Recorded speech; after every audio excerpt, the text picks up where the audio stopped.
Magandang umaga po muli sa aming mga viewers ng aming pong vlogs ni Daddy Mar. Thank you pala po sa nag-subscribe ulit sa amin. So, sana po patuloy na i-follow nyo ang aming mga video ni Daddy Mar. So, ito po yung mga natural na nangyayari sa buhay ng tao, ng mga Pilipino. The same time ay wholesome po yung ating yung ating mga video para iningatan din po natin para kahit po yung mga bata ay pwede silang makinig, yung mga kabataan, pwede silang makapulot po sila ng aral doon sa at magbigay po ng inspiration yung mga videos namin. So, marami po akong pwedeng maibahagi at mai-share sa inyo patungkol sa aking yung journey namin as a Christians at yung daily living namin at saka po yung mga aktibidad na ginagawa namin lagi, everyday. So, palagay ko hindi ako mauubusan ng video na maipakita sa inyo at sana po'y ma-enjoy nyo at maging pagpapala sa inyo itong aming mga video. So, ngayon po, syempre hindi natin makakalimutan yung ating pagdi-devotion sapagkat wala namang saysay yung mga ginagawa natin kung spiritually hindi natin napapakain yung ating spiritual life natin. So, sobrang mahalaga po ito sa buhay ng tao dahil kung ang spiritual mo ay okay, yung pong mga bagay ay nasusunod sa iyo ay okay na din. So, magiging mas okay na din po. So, ngayon po, bali po ay napakahalaga po, ipinicture ko itong Bible kasi napakahalaga po na tayong mga nilikha ng Panginoon ay tayong mga human being ay nagbabasa po talaga tayo ng Biblia. Ito po ay ating sineseryoso sa ating buhay at lalo na yung mga Christians, dapat consistent po tayo na ipina-familiarize natin yung mga pangalan, yung mga lugar, kasi bawat titik sa Biblia, yan po ay may kahulugan. Bakit isinulat? Kaya po yung isinulat ay yan po'y pakikinabangan ng mga tao at saka yung pong mga nagbabasa. Ngayon po, mahalaga po yung pag-aaral kaya po ng Biblia. Kaya po ang Biblia, pag ito po'y binabasa ninyo, hindi po ito basta binabasa. Ito po ay ini iniisa-isa mo, dinidetalye mo bawat titik nito sapagkat bawat titik ay may mensaheng galing sa Panginoon. Pagka po binasa niyo do'n sa 2 Timothy chapter 3 verse 16, one of my favorite verse, sinasabi po doon na sa English muna po tayo, all scripture is inspired by God and is useful for teaching, in for teaching, nawala ko. For teaching the truth, rebuking error, correcting faults, and giving instruction for right living, so that the person who serves God may be fully qualified and equipped to do every kind of good deed. So, mostly, lalo na mga Pilipino, gusto natin talagang naglilingkod tayo sa Diyos, kumikilala tayo sa Diyos, sinasabi nating may Diyos tayo. Pero para maging equipped tayo at sakto talaga tayo sa Diyos, karapat dapat yung paglilingkod natin, mahalaga po yung pagbabasa at pag-aaral ng salita ng Diyos. Sapagkat it wasting a lot of time kung tayo po ay sinasabi natin tayo nananampalataya, tapos ay naglilingkod tayo sa Diyos, pinisikap natin sumunod, and yet hindi naman tayo nagbabasa at nag-aaral ng salita ng Diyos. Mawi-waste lang yung ating paglilingkod at pagkilala sa Diyos na which is akala natin totoong-totoo, hindi pala yun yung sakto. Kasi sapagkat ang pananampalataya natin ay hindi dapat lumampas doon sa pagkakilala natin sa Diyos. At makikilala lamang natin po ang Diyos sa pamamagitan ng kanyang kapahayagan. At yun po'y walang iba, kundi ang banal na kasulatan. Kaya po ito ay talagang mapapanghawakan mo. Sabi po sa Tagalog, ang 2 Timothy chapter 3 verse 16, ang lahat ng kasulatan, sinasabi po lahat, ay kinasihan ng Diyos at nagagamit sa pagtuturo ng katotohanan, sa pagtatama sa maling katuruan, sa pagtutuwid sa likong gawain, at sa pagsasanay para sa matuwid na pamumuhay. 17, isama ko na rin po, upang ang lingkod ng Diyos ay maging karapat-dapat at handa sa lahat ng mabubuting gawain. Yan, para daw po tayo maging ready. Yung mga lingkod ng Diyos, yung mga nais maglingkod sa Diyos, para maging karapat-dapat at handa sa lahat ng mabuting gawain. In-emphasis po dito ng 2 Timothy na ang lahat ng kasulatan, ibig sabihin, walang hindi rito exemption na bawat words, bawat paragraph, bawat chapter, bawat verses, even numbers, mga point, yung mga comma, lahat po yan, may kasi po yan ng Diyos. Pag sinabi pong kasi inspired by God, ibig sabihin po ito po ay sinamahan ng Diyos, kinasihan ng Diyos, at may pagpayag ng Diyos. Mula sa Diyos yung nakasulat dito. Although ang mga sumulat po ng Biblia ay mga lingkod ng Diyos at hindi po sila magkakakilala. Nabuhay po sila sa iba-ibang panahon. And yet, iisa ang nagkakatugma-tugma po ang kanilang ipinararating sa atin. Yun po yung salvation. Patungkol sa Panginoong Hesus, yung kanyang pagmamahal sa atin, at yung plano ng Diyos from the beginning to the end. Kaya po mahalaga po yun. Sabi po sa 16, ang lahat ng kasulatan ay kinasihan ng Diyos. Ay, ibig sabihin ay talaga hindi ito gawa-gawa lamang ng mga lingkod ng Diyos at nagagamit sa pagtuturo ng katotohanan. Alam niyo po tayo, marami tayong natutunan na garbage sa isipan natin na naituro, namana natin.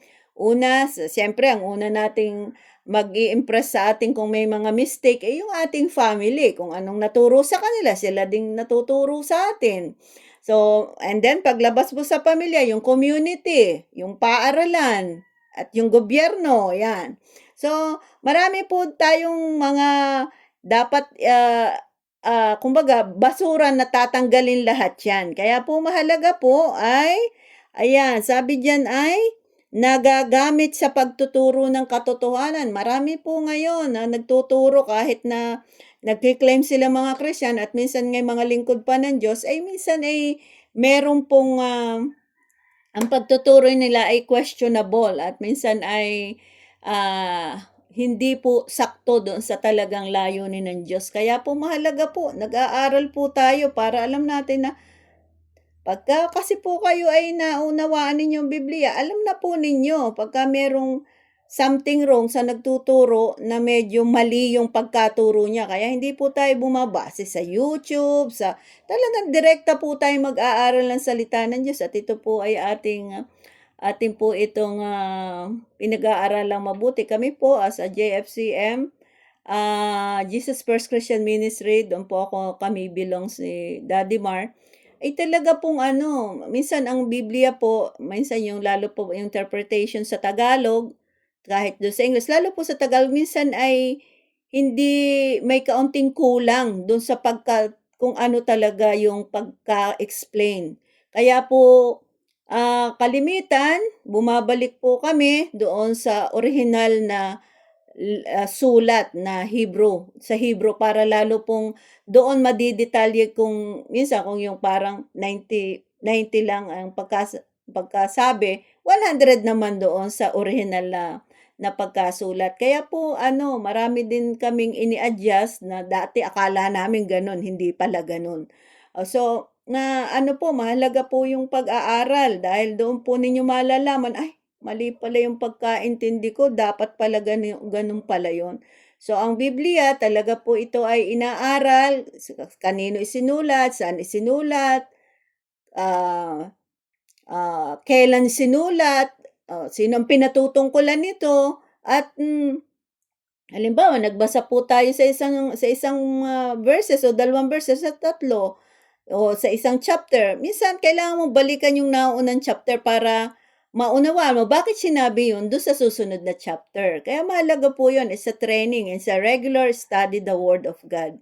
Okay po, and then sinasabi rin po doon na maaasahan talaga sa pagtuturo ng katotohanan sa pagtatama sa maling katuruan. Yan, na-advance na ako sa pagtatama sa maling katuruan. So, marami pong napapalayo sa tunay na pananampalataya sa Panginoong Hesus kasi po, ano po 'yan, talagang kaya po kami talagang bago po ipadala sa field, sinisigurado muna po na talaga pong naiintindihan ng nagtuturo kung ano yung kanyang itinuturo. Kasi mahirap po turo tayo ng mali. Pagka po nagturo tayo ng mali, matututunan kunwari nung dalawang tinuruan natin, yung dalawang tinuruan natin maipapasa natin yun sa iba, kaya malaki po ang pananagutan ng isang guro.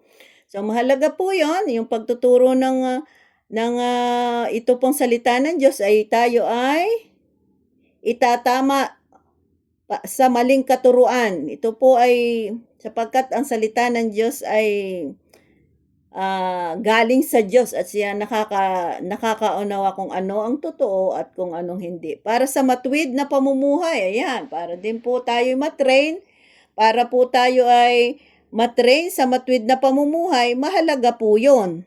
Okay, na ano yata ako, sa pagtutuwid sa likong gawain, lumampas ako sa pagtutuwid sa liko kaya tayo kung may mga ginagawa tayong liko ay hindi po puwede po iyon. Talagang kailangang i-stretch po natin 'yon at na ituwid, something 'pag sinabing liko, so kailangan mong banatin 'yun para maging matuwid 'yun. So, sa pamamagitan po ng salita ng Diyos, tuturuan tayong, ituwid sa ating mga likong gawain, likong pag-iisip, marami po tayo at tayo po higit nakakaalam kung ano yung mga ginagawa natin diwas 'to. Sa pagsasanay para sa matuwid na pamumuhay at pagkatapos sasanayin din po tayo ng salita ng Diyos na mamuhay ng matuwid. Ngayon kung Christian ka, dapat hindi ka nandadaya, 'di ba? 'Di halimbawa kung ikaw ay nagtatrabaho, magiging faithful ka sa pinagtatrabahuhan mo pati sa ginagawa mo. Kahit hindi ka bantayan, eh, honest ka sa kung ano yung ginagawa. Hindi natin talaga maloloko ang Diyos. Dahil ang Diyos, hindi siya po ay namumuhi sa masama at ang nais niya ay tumulad tayo sa kanya doon at lakaran natin yung matuwid na pamumuhay. At malalakaran lang po ito ng mga tao kapag nakilala nila ang Panginoong Hesus at tinanggap bilang Diyos at sariling tagapagligtas. At yun po ay malalaman din natin through the Bible. So, hanggang dito na lang muna po at nawa ay napagpala kayo sa aking isinare sa inyo tungkol sa salita ng Diyos. At loobin ng Diyos, magkaroon po kayo talaga ng hangarin. Ako po yung mananalangin, Panginoon Diyos na gumawa ng langit at lupa at nagpahayag ng kanyang sarili sa pamamagitan ng banal na kasulatan. Loobin mo po lahat ng mga nakikinig ngayon, makikinig at makikinig pa. Loobin mo sila'y magkaroon ng hangarin na magbasa at mag-aral ng salita ng Diyos. At buksan mo po ang kanilang kaisipan sapagkat ang katotohanan ang magpapalaya sa amin, Panginoon. At kayo po, ang iyong mga salita, Panginoong Hesus, ang katotohanan. Salamat po ng marami. Pagpalain mo po ang aming mga viewers at makaranas sila kung sila may problema, Lord, bigyan mo sila ng kapanatagan ng kalooban sapagkat kayo po ang magpo-provide ng way out para kami ay ma-overcome namin yung mga pagsubok na aming dinaranas, Panginoon. Ganon din po, Ama, dinadalangin ko rin ang araw na ito. Gabayan mo kaming lahat. Dinadalangin ko po ang aking mga anak, aming mga manugang at ang aming nag-iisang apo na gagabayan mo sila, maging ang aming mga kapatiran sa iglesia, sa Jesus First Christian Ministry Pinagdanglayang, gabayan mo sila, Panginoon, at turuan mo kaming lumakad sa matuwid na lakad, Panginoon, na naaayon sa iyong kalooban. Ganon din po yung mga viewers namin. Loobin mo, Lord, na sila'y magkaroon ng hangarin sa iyo, mabuksan ang kanilang puso't kaisipan at malaman nila na mayroong Diyos na nagmamahal sa amin at handang tumanggap sa amin, Panginoon. Salamat po, O Diyos, sa iyong pag-ibig, sa iyong pagkalinga, sa iyong pagpapala sa araw na ito. We commit to you our daily na gagawin ngayon, Panginoon. Salamat po, Ama. Ito po ang aking samot dalangin sa pangalan ng Panginoong Hesus na aking Diyos, aming Diyos at sariling tagapagligtas. Amen and amen. God bless everyone po, and I'll see you again on my next video.